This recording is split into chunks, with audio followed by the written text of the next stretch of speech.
मित्रों नमस्कार। आज की कहानी का शीर्षक है सीख जो जीवन बदल दे। बहुत ही प्रेरणादायक कहानी है। आशा करता हूँ कि आपको निश्चित रूप से पसंद आएगी। कहानी को पूरा सुना। एक राजा था जिसका नाम रामधन था। उनके जीवन में सभी सुख थे। राज्य का कामकाज भी ऐशो आराम से चल रहा था। राजा के नैतिक गुणों के कारण प्रजा भी बड़ी प्रसन्न थी, और जिस राज्य में प्रजा खुश रहती है वहाँ भी आर्थिक व्यवस्था भी दुरुस्त होती है। इस प्रकार हर क्षेत्र में राजा का प्रभाव बहुत अच्छा था। लेकिन इतने सुखों के बाद भी राजा एक बात से दुखी था, क्योंकि उसकी कोई संतान नहीं थी। यह गम राजा को अंदर ही अंदर सताता रहता था। राजा को भी इस बात का बड़ा दुख था और प्रजा को भी इस बात का बड़ा दुख था। वर्षों के बाद राजा की मुरीद पूरी हुई और उसे एक पुत्र की प्राप्ति हुई। पूरे नगर में कई दिनों तक जश्न का माहौल रहा। नागरिकों को राजमहल में दावत दी गई। राजा की इस खुशी में प्रजा भी झूम रही थी। समय बीतता जा रहा था। बच्चे का नाम रखा गया, राजकुमार का नाम रखा गया नंद सिंह। पूजा पाठ एवं इंतजार के बाद राजा को संतान प्राप्ति हुई थी, इसलिए बड़े लाड प्यार से रखा जाता था। लेकिन अति किसी बात की अच्छी नहीं होती।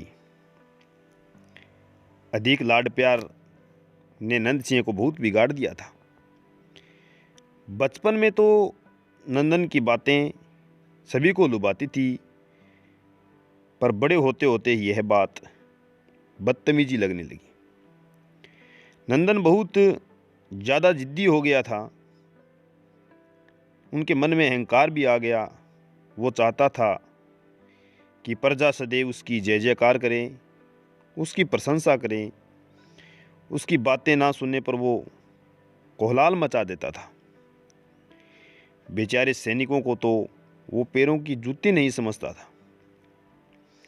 आए दिन उसका प्रकोप प्रजा पर उतरने लगा।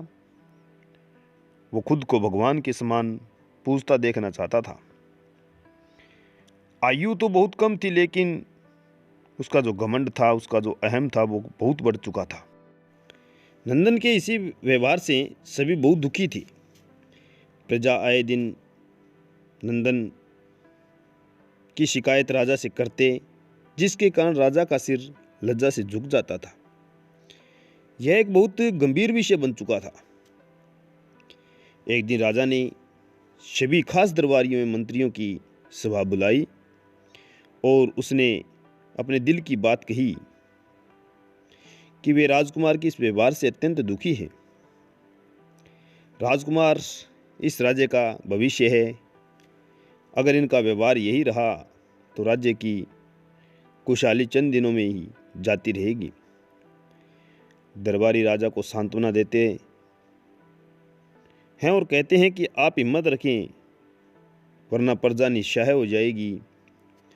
मंत्री ने सुझाव दिया कि राजकुमार को एक उचित मार्गदर्शन व सामान्य जीवन के अनुभव की जरूरत है। आप उन्हें गुरु राधागुप्त के आश्रम में भेज दीजिए। सुना है वहाँ से जानवर भी इंसान बनकर निकलता है। यह बात राजा को पसंद आ गई और उसने नंदन को गुरुजी के आश्रम में भेजने का निश्चय किया। अगले दिन राजा अपने पुत्र के साथ गुरुजी के आश्रम में पहुंचे। राजा ने गुरु राधागुप्त के साथ अकेले में बात की और नंदन की सारी बातें उनके विषय में जो जुड़ी थी वो बताई। गुरुजी ने राजा को आश्वस्त किया कि वे जब भी अपने पुत्र से मिलेंगे तब उन्हें गर्व महसूस होगा। गुरुजी ने ऐसे शब्द कहे जिसे सुनकर राजा बड़ा खुश हुआ और वे शहर से अपने पुत्र को आश्रम में छोड़कर राजमहल लौट आए। अगले दिन सुबह गुरु के खास चेले द्वारा नंदन को भिक्षा मांगकर खाने को कहा, जिसे सुनकर नंदन ने साफ इनकार कर दिया। चेले ने उसे कहा कि अगर पेट भरना है तो भिक्षा तो मांगनी ही होगी, और भिक्षा का समय शाम तक ही है, अन्यथा भूखा रहना पड़ेगा।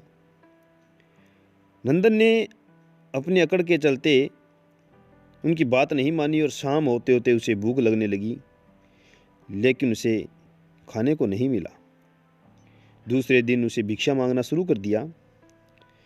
शुरुआत में तो उसके कड़वे बोल के कारण उसे कोई भिक्षा नहीं देता था, लेकिन गुरुकुल में सभी के साथ बैठने पर उसे आधा पेट भोजन मिल जाता था।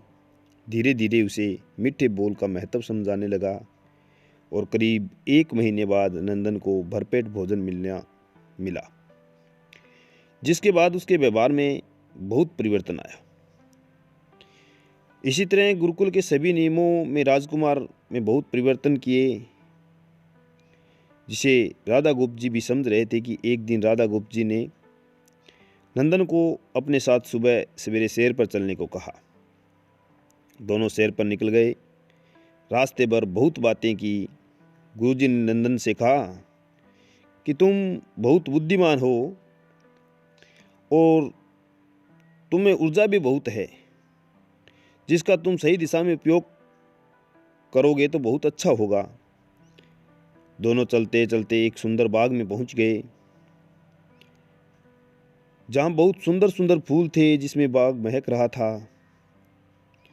गुरुजी ने नंदन को बाग में पूजा के लिए फूल तोड़ने के लिए कहा। नंदन झट से सुंदर सुंदर गुलाब के फूल तोड़ लाया और अपने गुरु के सामने रख दिए।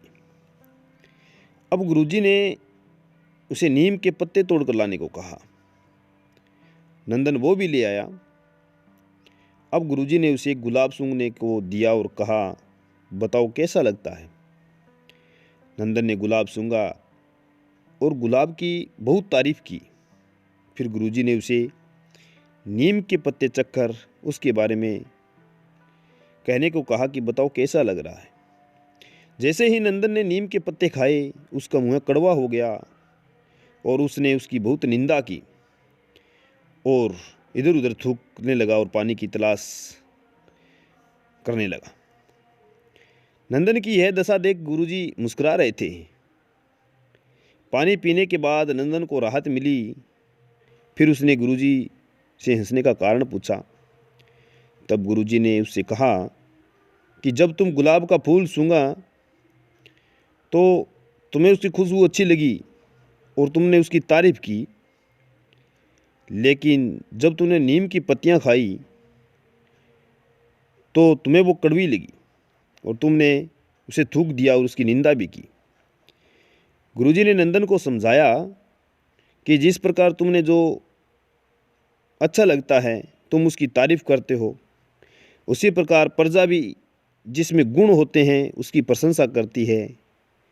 अगर तुम उनके साथ दुर्व्यवहार करोगे और उनकी प्रशंसा की उम्मीद करोगे तो वे यह कभी दिल में नहीं सहन कर पाएंगे। इस प्रकार जहाँ गुण होते हैं वहाँ प्रशंसा होती है। नंदन को सभी बातें विस्तार से समझ आ गई जाती है और वो अपने महल लौट जाता है। नंदन में बहुत परिवर्तन आता है और वो बाद में एक सफल राजा बनता है। मित्रों, इस कहानी से हमें ये सीख मिलती है कि गुरु की सीख ने नंदन का जीवन बदल दिया। वो एक क्रूर राजकुमार से एक न्यायप्रिय दयालु राजा बन गया। इसी प्रकार अगर हम मीठी वाणी से, अच्छे गुणों से, संयमता के साथ काम करें तो हम भी एक अच्छे इंसान बन सकते हैं। कोई भी एक अच्छा इंसान बन सकता है। कहानी को पूरा सुनने के लिए बहुत बहुत धन्यवाद। आशा करता हूँ कि निश्चित रूप से ये कहानी आपको पसंद आई होगी। इस कहानी को अपने जीवन में उतारोगे। अगर कहानी पसंद आई हो तो एक प्यारा सा कमेंट कर देना। कहानी को अपने दोस्तों के साथ शेयर कर देना, लाइक करना। बहुत बहुत आभार। मैं नित्य प्रतिदिन ऐसी कहानियाँ लेकर के आता हूँ। आप मुझे हौसला देते रहें। बहुत बहुत धन्यवाद। एक और निवेदन, कृपया चैनल को सब्सक्राइब ज़रूर कर देना। धन्यवाद।